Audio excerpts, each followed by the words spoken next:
श्री शिवाय नमस्तुभ्यम। दोस्तों, आप सभी लोग जानते हैं कि सीहोर कुबरेश्वर धाम में रुद्राक्ष वितरण चालू हो चुका है। पर दोस्तों, इस वीडियो में हम आपको एक बहुत ही बड़ी खुशखबरी देने वाले हैं, जिस खुशखबरी को सुनने के बाद आप लोग रुद्राक्ष लेने के लिए ज़रूर आओगे। दोस्तों, ये खुशखबरी जो है हम आपको वीडियो के बीच में बताएंगे, इसीलिए वीडियो को पूरा ध्यान से ज़रूर सुनिएगा। दोस्तों, आप सभी लोग जानते हो कि रुद्राक्ष वितरण चालू हो चुका है, पर रुद्राक्ष वितरण को लेकर लोगों के मन में बहुत ज़्यादा प्रश्न घूम रहे हैं। क्या हम रुद्राक्ष लेने के लिए एक साथ हम कितने रुद्राक्ष ले सकते हैं? क्या हम अपने घर से सभी सदस्यों को ला सकते हैं रुद्राक्ष लेने के लिए? हमारे घर के सभी सदस्यों को रुद्राक्ष मिलेगा या नहीं मिलेगा? और वहाँ पर रुकने की क्या व्यवस्था है, खाने पीने की क्या व्यवस्था है, और हम लोग वहाँ पर कैसे रहेंगे? और गर्मी का मौसम है तो क्या हमें आना चाहिए या नहीं आना चाहिए? इसी तरह के बहुत सारे जो प्रश्न हैं वो आप लोगों के निकल कर आ रहे हैं, जिनके जवाब आपको इस वीडियो में देखने के लिए मिल जाएंगे। तो सबसे पहली चीज़ दोस्तों, ये बात आप सभी लोग जानते हो कि 15 मई से सीहोर कुबरेश्वर धाम में रुद्राक्ष वितरण चालू हो चुका है और रुद्राक्ष लेने के लिए वहां पर सभी भक्तगण पहुंच भी रहे हैं। दोस्तों, अगर अभी की स्थिति की बात करें तो वहां पर भीड़ थोड़ी ज़्यादा हो रही है, क्योंकि आप सभी लोग जानते हो कि जब पंडित जी रुद्राक्ष को बांटना शुरू करते हैं तो एकदम से काफ़ी ज़्यादा लोग जो है आना शुरू हो जाते हैं। पर ये भीड़ लगातार नहीं रहती है, ये कुछ दिनों बाद ये भीड़ कम हो जाती है, क्योंकि बहुत सारे लोग बहुत समय से सोचकर बैठे हुए होते हैं कि हमें जल्द से जल्द रुद्राक्ष चाहिए। तो वह लोग जो है जल्दी से जैसे ही रुद्राक्ष वितरण चालू होता है वैसे ही आ जाते हैं, जिसकी वजह से जो है वो भीड़ बढ़ने लगती है। पर दोस्तों, अगर आप लोग भी ऐसा सोचते हो कि रुद्राक्ष लेने के लिए हम जल्दी से चले जाएं वरना रुद्राक्ष खत्म हो जाएंगे या तो रुद्राक्ष हमें नहीं मिलेंगे या पंडित जी रुद्राक्ष बांटना बंद कर देंगे, तो आपकी जानकारी के लिए हम आपको एक बात बता दें कि रुद्राक्ष वितरण जो है वो बंद नहीं होने वाला। पंडित जी हमेशा कहते हैं कि रुद्राक्ष वितरण जो अब चालू हुआ है तो वो पूरे साल भर चलेगा। और रुद्राक्ष खत्म होने की बात करें तो दोस्तों, पंडित जी रुद्राक्षों की इतनी व्यवस्था करते हैं, आप लोग देखते ही हो कि जब महाशिवरात्रि पर पूजन होती है तो उस जो शिवलिंग होता है रुद्राक्ष का वो कितना बड़ा होता है।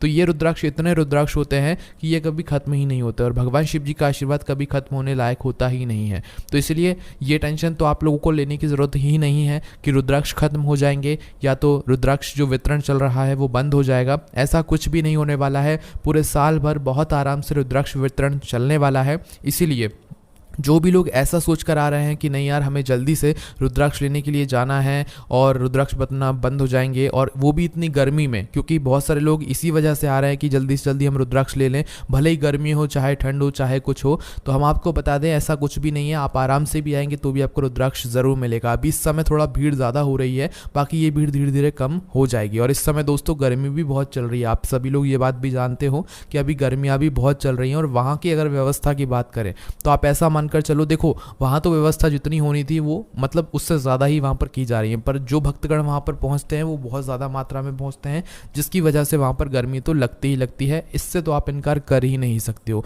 जो लोग अगर घूम कर आए हुए हैं तो भाई वो हमें कमेंट में बताएं कि भाई आप लोगों को वहाँ पर जाकर अच्छा तो लगा होगा, पर अगर आपको वहाँ पर गर्मी लगी है या नहीं लगी है। ये बात हम बस इसीलिए बोल रहे हैं क्योंकि कई सारे लोग रुद्राक्ष लेने के लिए आते हैं तो वो अपने साथ में बच्चों को भी लेकर आ जाते हैं, बुजुर्गों को भी लेकर आ जाते हैं। उनकी सबसे बड़ी गलती यही होती है कि वो लोग भी सिर्फ साथ में परेशान होते हैं। आपके बच्चे भी परेशान होते हैं और बुजुर्ग भी परेशान होते हैं।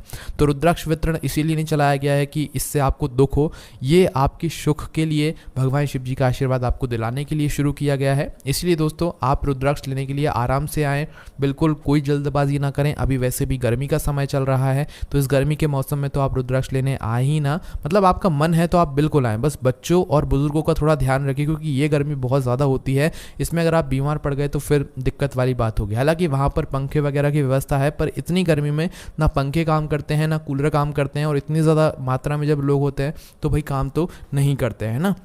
उसके बाद में दोस्तों, अगर वहाँ के भोजन की व्यवस्था की बात करें तो ये बात तो आप सभी लोग जानते ही हो कि वहाँ तो 2400 घंटे जो है आपको भोजन की व्यवस्था चालू रहती है। आप जब भी आओगे आपको वहाँ पर भोजन मिलेगा, तो इसकी तो टेंशन लेने की बात आपको है ही नहीं। वो एक तरीके का प्रसाद होता है, तो वो जैसा भी हो वो आप लोगों को लेना पड़ता है। तो भाई वहाँ पर आप लोगों को खाने के लिए तो मिलता है, भोजन मिलता है, प्रसाद मिलता है।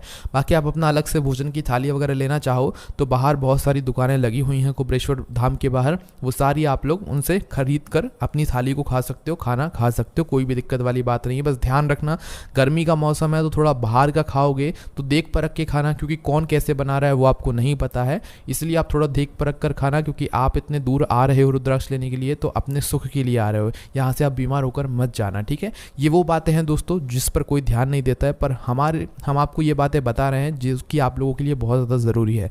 तो चलिए अब बात करते हैं उस खुशखबरी की, जिस खुशखबरी के बारे में हम लोग बात कर रहे हैं। दोस्तों क्यों ना ऐसा हो जाए कि हम लोग रुद्राक्ष भी लेने चले जाएं और हम लोग वहाँ से पंडित जी की शिव महापुराण कथा भी सुनकर आएँ। अब बहुत सारे लोगों को ये बात पर विश्वास नहीं हो रहा होगा, तो हम आपको यहाँ पर एक बहुत अच्छी और बहुत बड़ी खुशखबरी देते हैं कि भाई देखिए, अगर आप लोग रुद्राक्ष लेने के लिए आ रहे हो, अभी तो आपको कथा सुनने नहीं मिलेगी, पर कुछ समय बाद अगर आप लोग रुद्राक्ष लेने के लिए आओगे तो आपको पंडित जी की शिव महापुराण कथा सुनने को भी मिलने वाली है। अब आप कहोगे कि भाई कहाँ पर शिव महापुराण कथा होने वाली है, और हमें सीहोर में तो अभी तक ऐसा कुछ पता नहीं चला है कि शिव महापुराण कथा होने वाली है। तो देखो हम यहाँ पर आपको बता दें, सीहोर से बहुत ही पास में, कुबरेश्वर धाम से बहुत ही पास में पंडित जी की शिव महापुराण कथा होने वाली है। अभी इस समय नहीं हो रही है, वो शिव महापुराण कथा होगी 30 जून से शुरू, जो कि विदिशा मध्य प्रदेश में होगी। इसलिए आप लोगों के पास 30 जून से लेकर 6 जुलाई के बीच का वो समय है। अगर इस बीच में आप लोग रुद्राक्ष लेने के लिए आओगे तो भाई आपको वहाँ पर कथा भी सुनने के लिए मिल जाएगी। अब हम ऐसा क्यों कह रहे हैं, क्योंकि दोस्तों विदिशा मध्य प्रदेश जो है, विदिशा भी एक जिला है, डिस्ट्रिक्ट है। अगर आप लोग इस समय के बीच में आते हैं तो भाई सीहोर से विदिशा की दूरी बहुत ही कम है, 1 घंटे का रास्ता है। और अगर भोपाल से बात करें तो भोपाल से आधे घंटे का रास्ता है। और बहुत सारे लोग तो सीहोर इसी रास्ते से होते हुए क्योंकि यहीं से दिल्ली और मुंबई के लिए मेन ट्रेन का रूट जाता है, इसलिए ज़्यादातर जो भक्तगण हैं वो इसी रास्ते से होते हुए सीहोर जाते हैं। तो दोस्तों बहुत सारे लोग तो विदिशा से होते हुए ही गुजरेंगे, तो क्यों ना दोस्तों आप लोग रुद्राक्ष लेने भी आओ और साथ ही में पंडित जी की कथा का भी श्रवण करो। तो हम आपको एक पूरी जानकारी बताते हैं, बहुत ही आराम से आप लोग सुनिएगा। देखिए पंडित जी ने अपनी आज की कथा में भी इस बात का आप लोगों को बता दिया है कि एक जो कथा है 30 जून से लेकर 6 जुलाई के बीच में वो विदिशा मध्य प्रदेश में होने वाली है। तो भाई इस बीच में अगर आप लोग रुद्राक्ष लेने के लिए आओगे 30 जून से लेकर 6 जुलाई के बीच में कभी भी, तो भाई आप लोगों को शिव महापुराण कथा सुनने का एक अनूठा जो संगम होता है वो यहाँ पर आप लोगों को देखने के लिए मिलेगा, ठीक है। तो आप लोग अभी ना आकर उस समय पर आना, क्योंकि उस समय गर्मी भी कम हो जाएगी, हो सकता है भाई बारिश भी शुरू हो जाए, तो भाई वो समय आप लोगों के लिए बहुत ज़्यादा अच्छा रहेगा। बाकी अभी जो है गर्मी बहुत ज़्यादा है, तापमान बहुत ज़्यादा बढ़ा हुआ है, वहाँ पर बहुत ज़्यादा गर्मी लग रही है, सभी लोगों को लग रही है, क्योंकि तापमान बढ़ा हुआ है तो गर्मी तो लगेगी ही लगेगी, है ना। और आप सभी लोग जानते हो जब ज़्यादा लोग एक जगह पर इकट्ठा होते हैं तो भाई गर्मी तो बढ़ती ही बढ़ती है। तो भाई आप लोगों से निवेदन है कि अगर आप पंडित जी की शिव महापुराण कथा साथ साथ में सुनना चाहते हो तो भाई आप लोग क्या करें, आप लोग अभी ना आकर 30 जून से लेकर 6 जुलाई के बीच में कभी भी आप आएँ और साथ ही में शिव महापुराण कथा भी सुने। तो देखो भोपाल की अगर हम बात करें तो भोपाल से विदिशा की दूरी मात्र आधे घंटे की है। ट्रेन से अगर आप लोग आओगे ना, आधे घंटे में आप लोग विदिशा पहुँच जाओगे। वहीं सीहोर से बात करें, मतलब आपने रुद्राक्ष लिया, सीहोर से रुद्राक्ष लेकर अगर आप विदिशा आओगे तो भाई कम से कम आप लोगों का जो है ज़्यादा से ज़्यादा 1 घंटे का रास्ता है, और इस 1 घंटे के रास्ते में आप विदिशा पहुंच जाओगे और शिव महापुराण कथा भी सुनने को जो है आप लोगों को मिल जाएगी। अब दोस्तों आपको बस हमें कमेंट करके बताना है क्या आप लोग इस कथा में आना चाहते हो और क्या इस समय रुद्राक्ष लेने के लिए आओगे और इस कथा का श्रवण करोगे, जिसके बाद हम आपको इस कथा की और भी जानकारी देंगे ताकि आप लोग इस शिव महापुराण कथा का हिस्सा बन सको और इस शिव महापुराण कथा को सुन सको, ठीक है। तो दोस्तों अगर आप लोग रुद्राक्ष लेने के लिए सीहोर कुबरेश्वर धाम में आ रहे हो तो भाई आप लोगों को जो है अपने लिए सीधा ट्रेन भोपाल तक देख लेना है। कई बार जो है हमें सीहोर तक के लिए सीधी ट्रेन नहीं मिलती है, क्योंकि दोस्तों सीहोर में ज़्यादा ट्रेन जो है नहीं रुकती हैं, विशेष रूप से जो बड़ी बड़ी ट्रेनें होती हैं वो वहाँ पर नहीं रुकती हैं। इसलिए आप जहाँ पर भी रहते हो आप वहाँ से सीधा भोपाल के लिए ट्रेन देख लो, क्योंकि भोपाल जो है वो मध्य प्रदेश की राजधानी है, जिसकी वजह से वहाँ बहुत बड़ी बड़ी ट्रेनें आती हैं और वहाँ से बहुत बड़ी बड़ी ट्रेनें जाते भी हैं। तो आप सीधा जहाँ पर भी रहते हो वहाँ से भोपाल के लिए ट्रेन देख लो। भोपाल जैसे ही आप लोग आ जाते हो तो भाई भोपाल से आप सीहोर भी जा सकते हो, और भोपाल से हमने जहाँ पर आपको बताया विदिशा मध्य प्रदेश में जो कथा होने वाली है वहाँ पर भी आ सकते हो। आप ये मानकर चलो जितना समय आपको सीहोर जाने में लगेगा उतना ही समय आपको विदिशा आने में लगेगा भोपाल से, है ना। तो आप लोगों को क्या करना है, आप भोपाल आ जाओ, भोपाल आने के बाद फिर आप सीहोर जा सकते हो, रुद्राक्ष ट्रेन से भी जा सकते हो। ट्रेन बहुत कम रहती है, अगर आप लोगों को थोड़ा मतलब वेट नहीं करना है तो आप बस के माध्यम से भी जा सकते हो। बस आपको सीधा कुबरेश्वर धाम की गेट तक उतारेगी, है ना।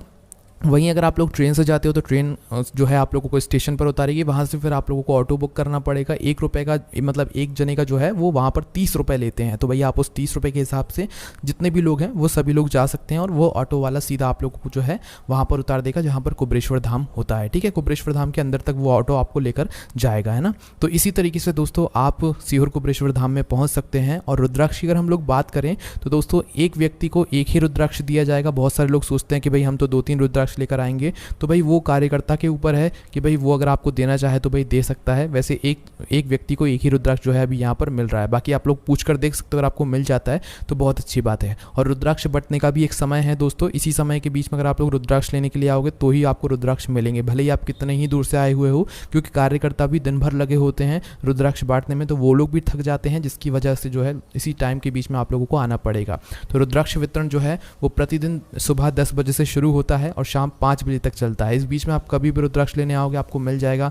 रुद्राक्ष लेने के लिए आपको भीड़ का कोई भी सामना नहीं करना पड़ेगा, क्योंकि रुद्राक्ष लेने के लिए जो वहाँ की व्यवस्था की गई है वो काफ़ी ज़्यादा अच्छा है। वहाँ पर कई सारी जालियाँ लगाई गई हैं, कई सारी लाइनों से आप लोग वहाँ पर जा सकते हो। मतलब ये कहने का मतलब है कि रुद्राक्ष लेने के लिए आपको कोई भी भीड़ का सामना नहीं करना पड़ेगा। और जब आपके हाथ में रुद्राक्ष आ जाएगा तो भाई आपकी उंगली में एक स्याही लगाई जाएगी, जिससे कि आप लोग डबल से रुद्राक्ष ना ले पाओ। ठीक है, वैसे कोई भी नहीं लेता है, पर जब भी जो है आप लोगों की उंगली पर एक स्याही लगाई जाएगी, जिससे कि आप लोग डबल से लाइन में ना लगो और डबल से आप लोग रुद्राक्ष ना ले लो। ठीक है, हालांकि 2-3 दिन बाद वह स्याही मिट जाती है, उसके बाद फिर आप डबल से ले सकते हो, पर ज़्यादातर जो है वो लोग जो है वो एक ही बार लेते हैं, क्योंकि वहाँ पर लोग भगवान के दर्शन करने जाते हैं। तो एक रुद्राक्ष मिल गया वही बहुत है। अब इस रुद्राक्ष का करना क्या होता है, तो देखो रुद्राक्ष का आप 2 प्रकार से मतलब इस्तेमाल कर सकते हो। सबसे पहला इस्तेमाल तो ये है कि आपने जो भी रुद्राक्ष लिया हुआ है उस रुद्राक्ष को आप अपने गले में बांध लो। ठीक है, गले में बांध रहे हो तो भाई उसे लाल धागे में आपको बांधना है। अगर उसमें छेद है तो ठीक, अच्छी बात है, और अगर नहीं है तो आप किसी से वहाँ पर छेद कराकर उस रुद्राक्ष में लाल धागा बांधकर अपने गले में डाल सकते हो। ठीक है, उसके बाद में दोस्तों